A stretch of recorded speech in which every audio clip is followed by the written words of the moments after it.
de la télévision web Alléluia Monde. J'espère que tout le monde se porte bien. Soyez les bienvenus dans votre émission Question. Et aujourd'hui, nous allons répondre à la question qui est sur le tapis.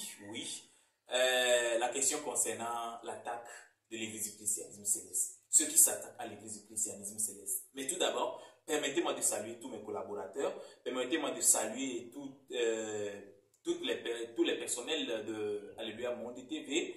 Et permettez-moi aussi de saluer tous nos devanciers, toutes nos devancières depuis France, Guadeloupe, Martinique et États-Unis, et Fort-de-France, Guinée, Gabon, Cameroun, Togo, Bénin, Côte d'Ivoire, Nigeria, Niger, Mali, tous nos correspondants dans des différents pays. Permettez-moi de les saluer. Que le bon Dieu vous bénisse. Je suis Corneille Fofo Gavon.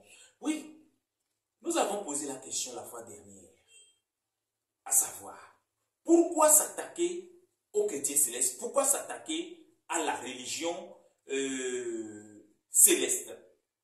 L'église du christianisme céleste n'est pas une église satanique, n'est pas une église diabolique, n'est pas une église noire. Nous n'utilisons pas la magie noire, nous n'utilisons même pas la magie. Nous sommes une église, comme Dieu l'a dit, et notre église est une église venue des cieux. Si on dit quelque chose est venu des cieux, cette chose est comment? Est claire. Cette chose est comment? Est céleste. Certes, vous avez raison, peut-être que chrétien céleste vous a offensé, mais nul n'est parfait. Nul n'est saint. Nous sommes tous fautifs. Nous sommes tous des pécheurs. Alors, pourquoi peut-être un chrétien céleste t'a offensé et tu dois englober toute l'église? Non, ce n'est pas bien. Il y a aussi une chose. Peut-être tu as raison, peut-être vous avez raison. Un chrétien céleste, un visionnaire, vous a peut-être escroqué. Je dis bien, vous a peut-être escroqué. Mais, il n'a pas raison. Vous deviez porter plainte. Et il sera automatiquement enfermé. Au lieu de s'attaquer à toute l'église.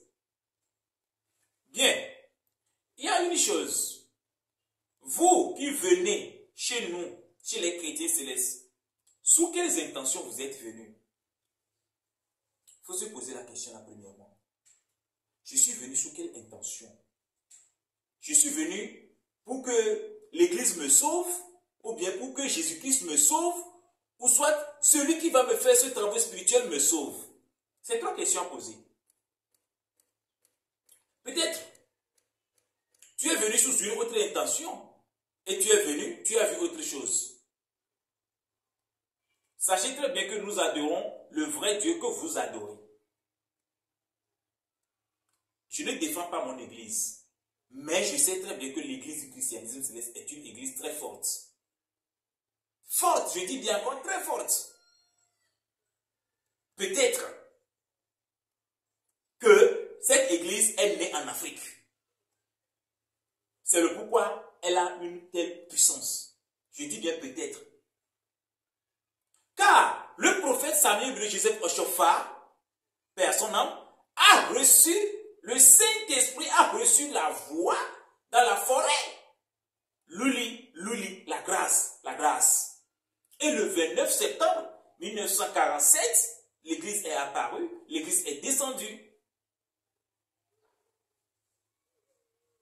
Alors, si vous ne connaissez pas l'histoire de l'église, approchez-vous des têtes pensantes de l'église qui connaissent l'histoire et on va faire l'histoire de l'église. D'autres disent souvent, nous avons des pouvoirs cachés, des quoi. Sachez très bien qu'il n'y a aucun pouvoir sur cette terre qui n'est sous l'autorité de la force divine. Toute force qui existe sur cette terre est sous l'autorité de la force divine. Alors, cessez de critiquer l'église du christianisme céleste.